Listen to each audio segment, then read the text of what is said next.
God, I invite you into this moment right now.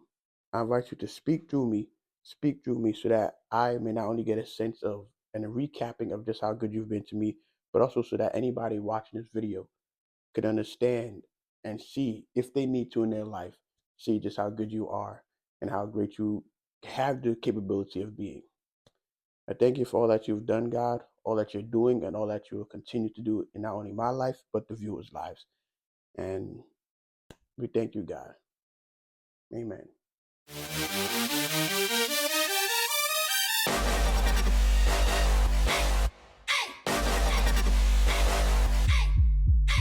What's going on, y'all? Hello, hey, hi, it's me, MrDaleOG, and welcome back to This Is Life.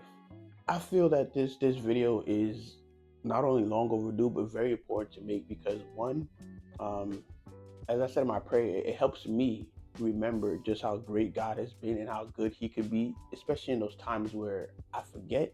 My biggest reason is that it may help you, whoever is doing this, it may be, low on faith, low on just direction and not knowing where to go and thinking that God doesn't show up for us in our hardest times. So with that being said, without further ado, let's get into my testimony of just how good God has been and is and will continue to be. So my testimony begins in 2020. I had been self-employed as a dog walker here in New York City in Upper West Side, and January I was riding my motorcycle and coming out from a client spot, and I got T-boned by a truck. That accident fractured my left ankle, and being a dog walker, your feet are imperative to your business, to my success. I need to walk every day. So having that accident, I wasn't able to walk. I realized God had a plan, and He was, already working His plan because a couple months later, COVID happened, and that's when everything shut down. So I was ahead of the curve. I was like a couple of months ahead of, the impending doom and danger. After COVID started, I was no longer able to run my business, not only because of my ankle, but because of COVID as well. So I eventually had to shut down my company. And I was inside with no income, no amazing amount of money saved. And I was just stressed out, I had no idea what I was going to do. At this time, I'm praying to God, asking for help and guidance into what it is that I could do. I've always had a relationship with God. My parents, grew me and my brother, my sister up in church. They were also involved in the church. So it wasn't just us going to church, but it was also us being involved in church, which means, you may go to church for a Sunday service, but for us, it was going to church for first service and then second service. And then they might have a meeting, and then it's Bible study on Thursdays. And then there's Sunday school on Saturdays. So, we were at the church a lot. And when you're young, I'll speak for myself, but when you're young, like you have this respect for God, like, okay, this is God, this is a place I need to go to. This is obviously something important because we wouldn't be here so much. But it's different when you start to form your own relationship with God and Jesus, and you start to be able to call on Him yourself and realize that you need Him for yourself, not just through a place that you're told or forced to go to. So in this time, I could say that while I've always had a relationship with God, and I think I'm like 26, 25 at this time, this is when I realized it started to, not intensify, but started to really form through my realizing that like I have nowhere to go, like I have nothing I can do my own, no one lives around me, and like I'm gonna call on this amazing spirit that I've been taught to call on when I'm in my times of need. The year continues on. I believe it's about mid 2020. Um, I get back up, my foot heals. I think outside in terms of COVID, it started to open back up, and on my motorcycle, I started doing DoorDash, to bring some income. And one day I'm driving riding through Brooklyn, and I get clipped by a car. This accident has me flying off my motorcycle and landing on my shoulder. So to this day, if you feel your clavicle right here, it's all one complete joint, one complete bone. But on my side, the front part of my clavicle is literally raised up, and it's squeezed in. So that's been my injury since then. I could have gotten really intensely hurt, but luckily that was just that. It comes August of 2020, and again I'm riding my motorcycle. This time I was gonna go meet this chick that I started talking to, and we're gonna go to the beach. You know what I'm saying? It was gonna be a vibe. You know what I'm saying? Like, we attracted each other. We were supposed to do a little drinky at the beach, and like we're not swimming suits. So I'm saying, like, if y'all get the picture, it was supposed to be a vibe. You know what I'm saying? But um, God had other plans, or the devil had plans, and God had other plans to keep me alive. I'm on the street. It's a 2-lane street. 2 lanes going this way, 2 lanes coming this way. I'm a very good motorcycle rider. I'm very preemptive. I know how to do everything. I'm very good at sensing what's going on. I'm watching this guy. He's sitting there. Um, excuse me. He's sitting there. Look like he's about to come through, and I'm like, okay, he's not moving. There's ample space, not only in the first lane that he could have turned into to go in this direction. He didn't take it. And if he decided, okay, he wants to go in my lane for whatever reason, he could have done that. He didn't take the time. But I started to figure that maybe he's coming this way. So he pulls out, and I'm guessing he's gonna, quickly squeeze in to go into this lane. But for whatever reason, he stops in my lane. So that means he passes the lane that's here. He stops in my lane and doesn't continue into the 2 free lanes that are coming this way. And like I said, I'm a pretty decent, pretty good motorcycle driver, motorcycle rider. I know how to evade. I know how to swerve. I know how to keep calm when danger is imminent. And in that time, I literally ran through scenarios that I could have done. I could have squeezed on my brakes, but would have caused me to, flip over the front. I could have tried swerving out, but there was no space enough for me to swerve out without hitting him. And, it was just, I guess, the abruptness of him just stopping when he had no reason to stop. That also caught me off guard. And I knew from just how short of a time there was to react that I was going to T-bone into this guy's car. And I did. I would probably say, judging off of how, amped up the scene was when I did come to, I was knocked out for about like 15 to 20 minutes. When you're in an accident, you get into an accident, you call the police, they don't come right away. It takes them a little bit of time. So judging from where I was when I, made contact with the car to all of a sudden waking up and then like there's paramedics standing over me, firefighters and all these lights, and like the scene's pretty much blocked off. I had to realize I've been out for like 15, 20 minutes. I could have died at that point, but like I said, God had different plans for what the devil had. There was 3 times that I got into a altercation with a car in 1 year. Where in motorcycles, I've been riding for a couple years, I had not gotten into any accidents. But all in 1 year, within months space of each time, I had gotten into pretty fatal hospital requirement type accidents. The devil was active, but like I said, God had another plan. So here it is, 2020. It's probably like September 2020. I'm healing up. Just came out the hospital, healing up my leg. I fractured my jaw, and my shin on my left side was completely shattered. I come out the hospital, and I had known about this prior to getting into my accident, but the owners of the place that I was living at, I was renting out a room. They were looking to sell the house because COVID, they needed the money, so they were looking to sell the house. And that was something else I was dealing with. I didn't know where I was gonna go. Besides my early problems of not having any money and not know what I was gonna do, I didn't know where I was gonna go. Couldn't find any place to live. So luckily, my best friend at the time said I could move in with him. Especially after my accident, I would need help. I wasn't able to move. I wasn't able to walk around. I would need help, groceries, and things like that. He allowed me to move with him and his mom. The thing about this was that I had lived with them previously for a couple of years. So for me, I'm grateful that they allowed me to move with them. I'm super grateful. But for me, I'm a person who's so focused on moving forward, doing better, being better than he last was. Like, that's one of my main, if you know me, you know that's something I'm so stuck on, being better.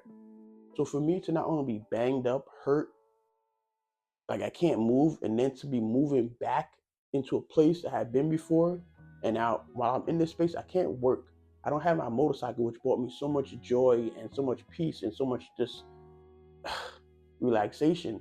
And then on top of that, I don't have my business. I have to shut down my business. It's like going backwards really destroyed me. Like, I'm sitting on a couch, laying on a couch, that's in my bed. I'm taking medicine every day, injecting my leg for like the first month. There's nothing I can do each day besides watch TV and just, play video games, repetitive, same type of deal. And, it sucked. It sucked. I wanted to get out of there so bad. So this was probably about like the last November or so of 2020. I get an attorney from an accident. He ends up telling me that, I could settle, or I could, continue to fight the case. And the case would, based off what he's, dealt with before, based off the severity of the accidents he's dealt with before and the situation, my case would be worth 1.5. He's had other clients who have had less injuries than I have that came out with probably around 800, 900,000. And he knew for a fact that my case would be worth that much. Except the only caveat is that since it's COVID, everything was closed. The courts were closed at that time. So we wouldn't know when we would be able to get in front of a judge to fight this thing and, win. So there's this 1.5 somewhat guaranteed. We just don't know when it would happen. Or we could have settled for, it was about 3 something, but after it's cut, it came out to 170, and I could settle for that now. Now, me being banged up and me being depressive and me wanting to get up so badly and be active and be independent as I once was, and on top of that, me never having had $170,000 in my life before, can you guess what I said? Oh, somebody! Yeah, I said, let's settle.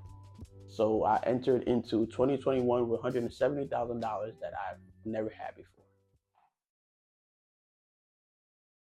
Here it is, 2021. I'm feeling like I've made it. I feel like I'm rich. I feel like I got everything.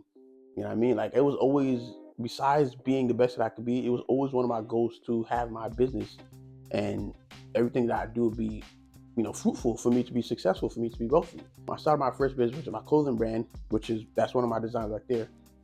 And also my name of this channel, This Is Life, is named after my brand. I started in 2010, so I always had the feeling that I was going to be, I was going to make it.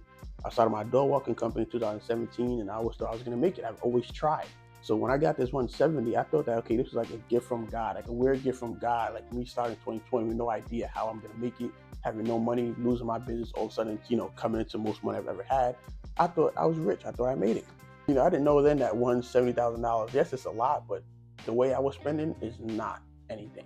I never had a car before, so I went and put $23,000 down on my dream car, $23,000 down on the down payment. I went and bought a $4,500, how do you even say that? $4,500,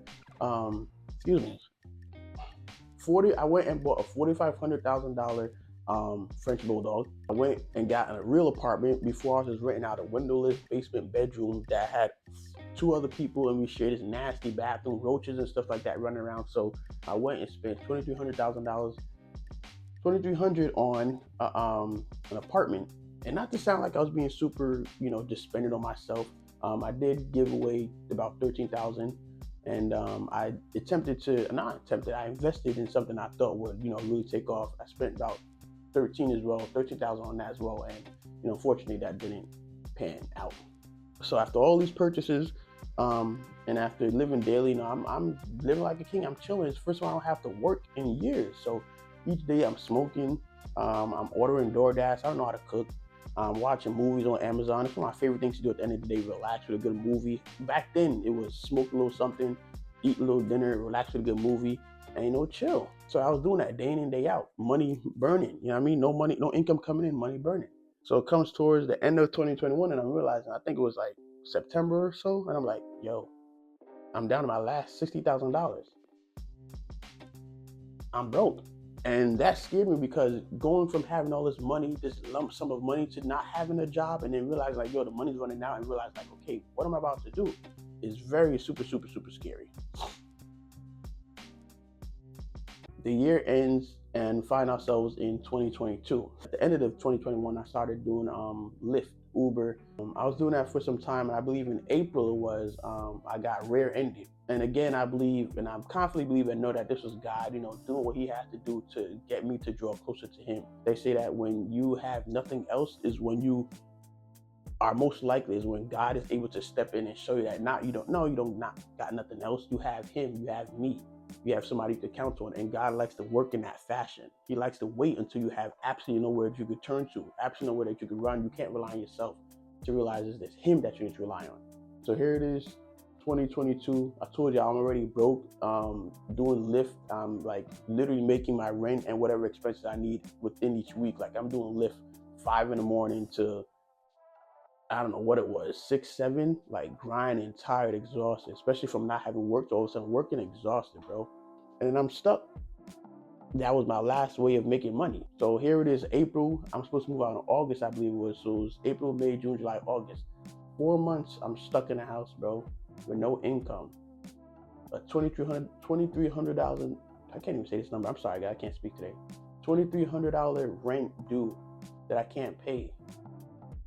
And bro, like I'm stressed. I'm stressed.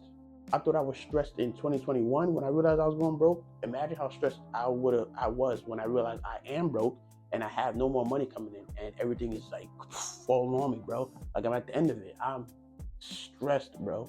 And at this time, I really started to feel depressed and suicidal. Like each morning waking up, I didn't want to wake up.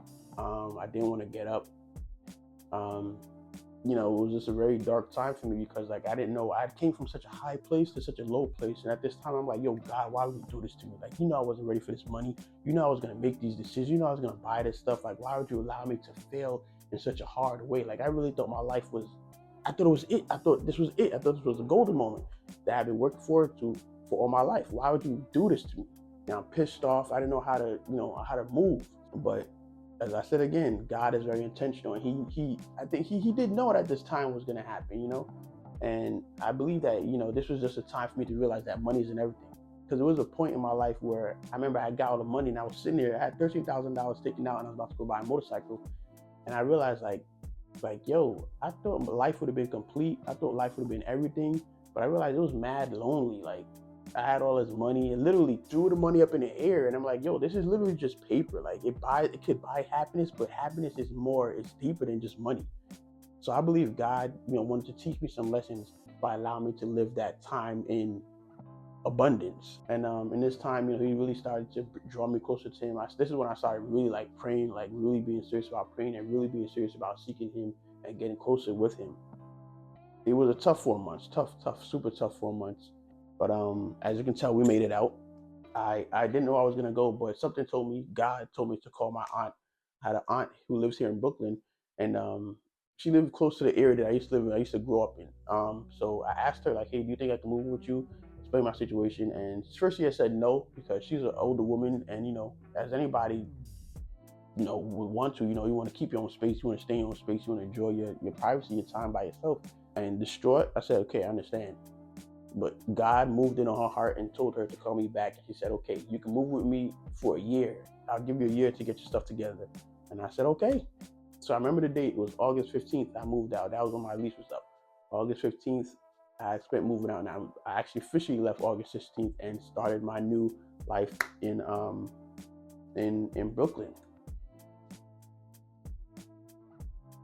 Here it is, 2023, or ending of 2022, 2023. I'm here in Brooklyn now, and I'm going to tell you, God is very intentional. God is very intentional. And as I grew closer to him, this is where I got to see that, God had always had a plan for me. He always had a hand over my life, and, he always was guiding me, always protecting me. I moved out of Brooklyn when I was 8 years old. Before that, my mom had passed away when I was 3. Me and my brother, my sister lived with my grandmother. She was always at work, and we had the time we walked to school, we walked back from school. We had time to be outside and be active and things like that. But my aunt and uncle, my biological uncle and his wife, my aunt, they decided to move us out from our home in Brooklyn out to New Jersey. So we grew up, instead of being in the city part of Brooklyn, the active part of Brooklyn, we moved out to the suburbs where you got to have a car to go everywhere. And we were only black family on a street, on a cul-de-sac street. Totally different environment. So I realized that, the way I grew up a very polite, respectful kid. I'm the type, I think I realized people might call it toxic positivity, even though I didn't feel like that's what I was doing. I just realized I was a very positive person. Like, if you talk to me, I'm always the one that's uplifting people. I'm saying positive stuff. I'm talking about the best in people. Like, I'm always positive.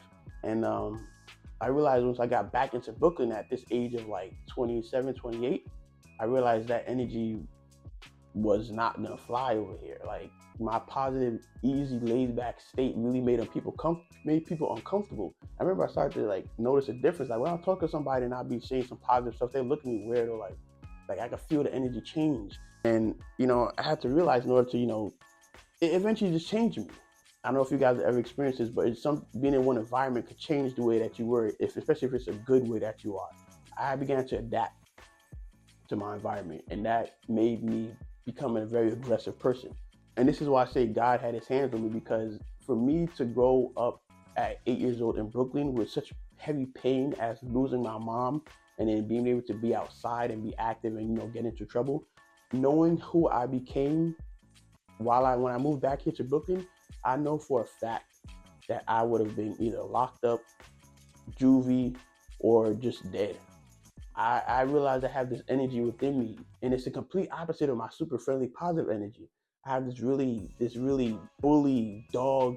Like if I don't care about you, I'm gonna say what I want to. If I'm not in the mood, I'm gonna let you know that. Like I don't hold my tongue. I say what I want to people. I don't have. I have a respect for authority at the same time, but at the same time, I don't have respect for authority. Like cops will come around and make you think, oh, because I'm a cop, you're supposed to be scared of me. Like, nah, bro, I'm not scared of you just because you got a gun on your hip, or you could put me in jail. I don't care. Like, I don't care how big you are to me. What's up? Like, I had this really Brooklyn energy in me, and it took me being in Brooklyn for and working on my relationship with God to realize that like He really saved me. He really had a plan for my life because with all that pain I had and growing up in Brooklyn, I would have really had this space to let it out. I would have really, that would have been my core rather than me growing up in Jersey and becoming this nice, positive person that I would have been. That would have really been my core. This is one of my designs for my brand. It's just thank God I'm not who I could have been. Because I realized if I had got into a gang, I'd have excelled at being in a gang, bro. I would have excelled. Some high up in a gang would have been like realized like, yo, this little nigga got potential. Let me mold him. And I would have gotten good at the wrong things. I would have So, that was my energy. And it got to the point where it was getting so bad that I was just spazzing out, saying what I want to people, just, walking around in this new space that I had, this new energy that I had. That one time I'm in my aunt's apartment and the super is there. And me and the super didn't really like each other. He didn't like my energy, I didn't like his energy. So one day he's in there in our apartment to trying to fix something. And I remember my aunt was like, hey, can you come out of the room so you can go and fix the whatever it was, the thermostat or something he wanted to fix in the air conditioning. And I'm like, okay, cool. Now I take this full responsibility. I should have came out when she asked me, but me being an idiot, me being like whatever, I don't care about this guy. Like I'm doing what I want to do. You feel me? Like really feeling into my aggressive state, like nobody could tell me nothing. Really being in that state. Me and him ended up getting into an argument first with my aunt and then with him because she's asked me to come out of the place and I'm not. So it escalates all because of me being extra escalates. It ends up to a point where my aunt is standing in between us. We're arguing, like we're ready to fight. Like my aunt is in between us. She's facing me with her back towards him. She doesn't see him pull out a screwdriver. Like I see it. And I'm like, yo, bro, what's up? And like I pull out the knife that I had started carrying on me. I had never carried a knife. I had never carried no weapon in my life before. But, like I said, adapting to Brooklyn, I realized I had to have something on me. And so I had a knife. And then she sees me all of a sudden pull out a knife, this black pocket knife, like pull it out of fast and something like that. Like she sees that. That's all she sees. And then she just sees danger naturally. After everything cools down, we didn't get into a fight. After everything cools down, she ends up calling the police because she didn't feel safe. And I'm realizing like, yo, like, dang, like I had gotten so out of hand that she felt so uncomfortable with me being there that she had to call the police. And then she said she had wanted me to leave, but I told her I didn't have nowhere to go. She knew that. And she's like, okay, you can stay. But here, I say this thing like, I'm like, no, I'll leave. And it could only be God, and I guess God through my arrogance, thinking that I had a place to go. I had nowhere to go, bro. I had nowhere to go. So why I would say that? Because I wanted her to feel comfortable in her space. That's really what it was. Even though I didn't have nowhere to go, I wanted her to feel comfortable in her space. Like she had said, okay, she'll allow me to come in. She'll give me a year to get my stuff together free of charge. She didn't charge me no rent. She didn't charge me nothing. She was being kind to me. She went on a limb to be kind to me when I had nowhere to go. So I realized I didn't want to be in somebody's space that didn't want me there. I didn't want to make somebody who would give me a chance to be uncomfortable. So I said I will go, even though I didn't have nowhere to go. And through that, I ended up living in my car. It's June 2023. It's the hottest. It's the middle of the summer at this point. And for 3 months, I slept in my car, bro. June, July, August, and then into September, I slept in my car. I don't know if you guys have ever been homeless or have to sleep in your car. It's not fun, bro. It's tough. I was coming home from working at a homeless shelter, and from the night shift from 4 to 12 a.m. And I would come home and like you can't take a shower. There's nowhere to take a shower at.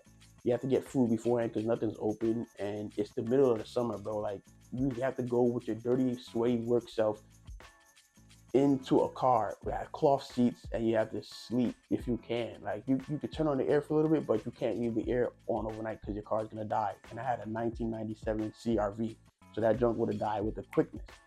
And I did this for 3 months, bro. It was depressing. Like, the days I had off from work, I had nowhere to go. And it's embarrassing because I eventually put up like boards over my window so nobody could see in the car. But I guess if you lived around the area and you walk past there enough, you could eventually tell like something's up with the car. Like either it's broken down or something like that, or somebody's living in it, because why are the windows boarded up? Why can't you see inside the car? When it was a depressive state, like my days, I'll go sit in the library. I'll be there for all day. Working on another business. I was trying to get myself up out of my situation, but it was tough, man. It was depressive, very depressive. Through speaking with my parents, they do suggest that, hey, like, why don't you start looking for Airbnb? So towards, August, I started doing that. I started renting out Airbnbs for a couple of days or whatever like that, so that way I'm not sleeping in my car consistently. And through doing that, I come across this girl who was like, we get to talking while I rent out a spot. We get to talking, and I explained my situation to her, and she had an extra room that she was renting out. And she's like, you know what? For you, I'll stop renting it out to Airbnb guests, and I'll rent it out to you, so you can live here long term and do what it is that you got to do. I see it as God, his trying to help me out with something, give me a leg, and I say okay. From September to the end of the year, I live at her place. It's another spot in Brooklyn. Everything is cool with us in the beginning. But, I guess we started to realize our differences, and I don't know if she wanted something more from me. I don't know. But, one day in October, she's like, hey, I've been thinking, but I think you should move out.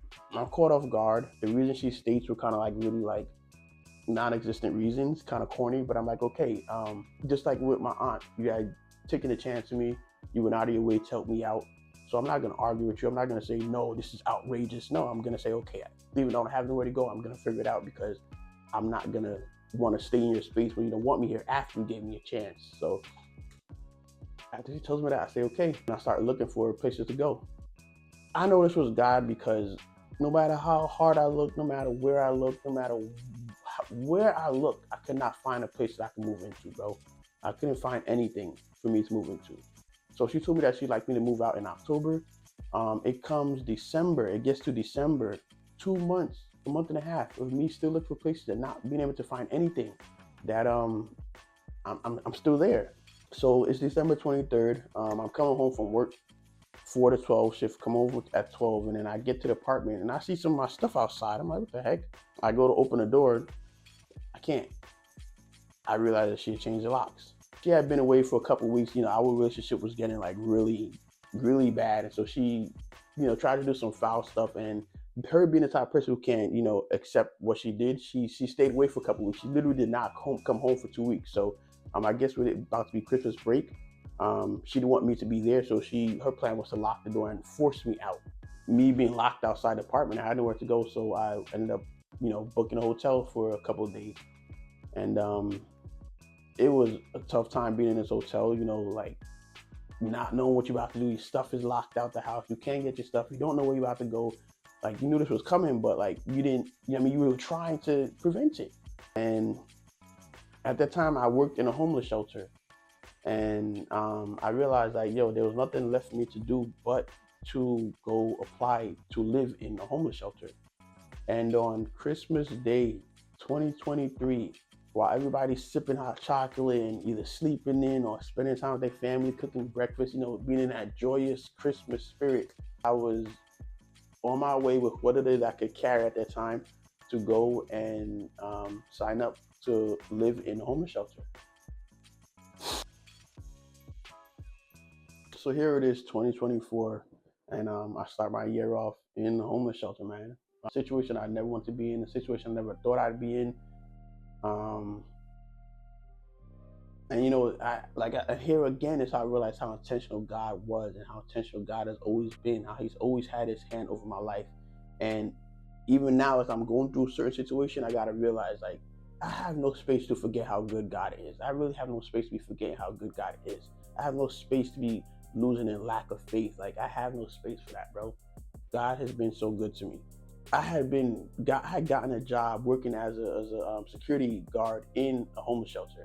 and not just a homeless shelter, but one of the worst homeless shelters that was around in Brooklyn. So like this was a shelter for people that were, ex-cons, spent a lot of time in jail with some serious offenses, that have nowhere else to go. So like you see people in the dormitory jail style, um, shelter, on each floor, like they smoking, some of them hiding doing drugs. At one point in time, somebody actually overdosed in the bathroom, and I literally saw his deceased body in there. Like that's how low of a place this was. And I say God was intentional because he had allowed me to see that. He allowed me to be a part of that. He allowed me to understand the dynamic of the shelter. So for that time when I would be in the shelter myself, I would know how to move. He had prepared me for being in there.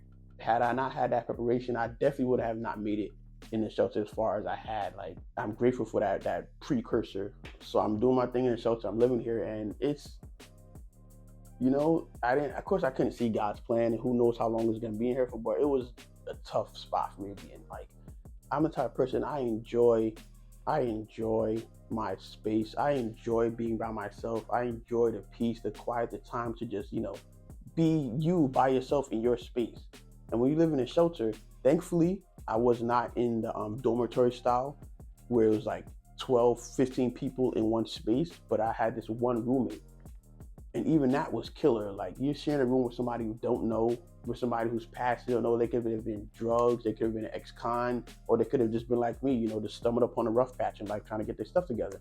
But it's like you still got to deal with these people and their habits, whether they could be dirty, they could be clean. It's just sharing space with somebody you don't know. And I wasn't cool with that. And still keeping my Brooklyn aggressiveness, I was getting into arguments with people. This shelter period was just not a happy space for me. Like I want to be out of there so bad. I'm constantly like, yo, God, why am I here? When do I get out? When can I get out? There's this thing called a voucher. You needed to, get you on the steps of moving out. And what a voucher does is it allows you to get an apartment at basically a discounted rate based off how much you work, whatever it is. Instead of paying a full price for a New York City apartment of $2,300, whatever, it can get you an apartment for like 500, 600, whatever amount of dollars, like significantly less. The whole goal of the shelter system is to get people back up on their feet, to help them, live a better life so they don't end up homeless. So, as I struggle through this time period, I'm still trying to do what I can. I'm working at a shelter while living at a shelter, which added to my want to get out of the shelter space. I'm also working on my brand. And during this time, my business guide, we'll go into this in depth in other videos, but God gives me 2 new logos for my brand. And he transforms my brand in such a way that's like only he could have done it. I've been running my brand since 2010, and as you see in this picture here, each year or each 2 years or so, I would change. And as I changed and as I grew, my brand will reflect that in its logo. So during this time, during my deepest, darkest, or my roughest times, God granted me and gave me my next steps. He gave me the next piece to the business. The great thing about this is that these have foundational scriptures. Like I never had, even though I wanted to, I never had scriptures or anything like super really like God led in my brand. I always wanted to, but I never was that person. I never really had that relationship with God, or that like, okay, it's called relationship with God, where it is I can say what it is I need to about God without being fearful of anybody else thinking what they might think. But he gave me that during this time. And, as you can see, my 2 logos, like I said, we'll get into them in another video. But God really was, again, still being intentional with his time with me. He was being intentional with me during my wilderness season. So I'm continue to struggle throughout my whole pruning process is what I realized. God will put you in a situation to not punish you, but to prune you, but to fine tune you, but to make you into the person that he needs you to be in order to get to the next step for what that he has for you. Even though I couldn't see it at the time, I had to learn not to understand, not to need to understand, but to just trust God throughout what it is that I'm going through. But eventually I do get the voucher, and I do get a realtor. After some months of trying, when God is ready to level you up, he will do that like instantly. So after months of me trying to get an apartment, after I do get the voucher, the thing about the voucher is that most realtors don't want to work with it. They would rather work with somebody who has the cash or the credit, whatever, to get an apartment right away, rather than deal with this program, this government program. It just doesn't have a good look to it, a good sound to it. So after so many no's, or hey, I'll get back to you, or just not replies at all, God was ready for me to level up. and he had me reach out to somebody that I was part of this Facebook group. He had me reach out to somebody that had found success. So I'm like, let me just reach out to her, figure out how to do this site that she had found her realtor off. She gives me his contact. She didn't give me his contact. She shows me how to contact somebody on the site because I couldn't figure out how to do it. So she sends me a screenshot of a screen recording of how to do it. So I say, hey, let me just contact the person that she had sent the screen recording of. Even though I don't think she was intentionally trying to do it, I said, let me just, let me try to contact him. I call this guy and we get on the phone and he's like, yeah, I have an apartment. Yeah, I work with vouchers. And he had like this, he said it was his last apartment saved to the side. He literally said he had it saved and it was his last space. And I'm like, okay, let's go check it out. I go and check out this apartment that I'm sitting in now. 1 bedroom, balcony, floor to ceiling windows here in the living room and in the bedroom, in the location that I wanted in Flatbush, Brooklyn. When God is ready for you to level up, He will make it easy. You know what I mean? It wasn't no process. It wasn't no pushback. It wasn't no playing games. It wasn't no being ignored. Like He had this apartment laid out to the side for me, ready to go. As you can see, here I am now, and that ended my my shelter journey. I moved out of the shelter November 22nd. So I've been here for about a good 5 or so months. There's still more to the story. This year, this 2025 has been a trip in itself, but in the interest of not having this video be too long, in the interest of, just different topics within this, I hope that you will subscribe and stick around for this journey because there's a lot more that could come. There's a lot more that needs to be told about the testimony or just how God is working through my life or where I am even to this very moment, in this very moment where I'm at now with my relationship with God and just how He's moving and how I'm learning to follow His movements. There's more to this story. There's months more. But in the interest of, like I said, in the interest of this video not being too long and, just to break it off here at 2025 with me in this new space, I just had to record this video to show you guys that. And also, like I said, remind myself just how good God is. No matter what situation you're in right now, if you take a second to just think back how you've made it out of a situation that you never thought you would have made it out of. You may think that you did it on your own, but I'm sure if you think hard enough, you realize that, nah, bro, you didn't do it. It was God. Some way and somehow God had His hand in your situation. He brought you out of that situation that you thought was the end of you, that you thought was, like, this is it. Like, there's no way I could get out of this or make it past this. I'm not saying it's going to be easiest thing to do, but it's helpful because even in the situation that I'm in now, like I hope God forgives me for this. Like I tend to forget. I tend to get so caught up in my situation. That's what the devil wants us to do. He wants to get us so caught up in our situation and the heaviness of it that we forget how good God has been. That we forget that God has made a way for us, not once, not two, not three, but a whole bunch of times. That God has always has His hand on us, and that He will continue to have His hand on us. He will not lead us to somewhere that He will not provide for. He doesn't want to harm us. He wants to grow us. He wants us to be better. But sometimes we got to go through a process of pruning, of fine tuning, of what feels like hurt, but it's for a good cause. The devil wants to hurt us and use us and keep us that way, period. God wants us to be, we may be hurt for a little second, but it's for our growth. It's like going to the gym. It may suck. You may not want to do it. You may not want to get sweaty. You may not want to lift the weight. You know what I'm saying? But at the end of the day, after you leave the gym, you're going to feel better. It's going to be building a step towards you being healthier, stronger, fitter, whatever it is your goal is. It's for a benefit. And I just had to record this testimony because 1, it was long overdue. 2, because I'm trying to get back onto YouTube. And 3, because I have to be obedient to God and to share, which leads to number 4, to remind myself, and to number 5, to remind you guys, show you guys that if you may be struggling, that God is always good. God is always good, man. No matter what you're going through, fight through it. The one thing you should fight for is to remember that God is good. God has a purpose for us. God has a purpose for you. And we may not understand it. And that's what makes it so hard. Because like, if you're like me, you plan things out. You want to know where life is going. You're not just a person who just does things just because. Like, you're very intentional about what it is that you do. You want to know where life is going. So it's hard sometimes when bills are due, God tells you not to do one thing, and then this thing is falling on you and fall on his ass, and you're like, God, I have something I could do to, I could, do something. But God's like, nah, bro, sit still and let me work on it. And it's hard to sit in that place. God is good. I'm gonna try not to ramble. God is good. God is good.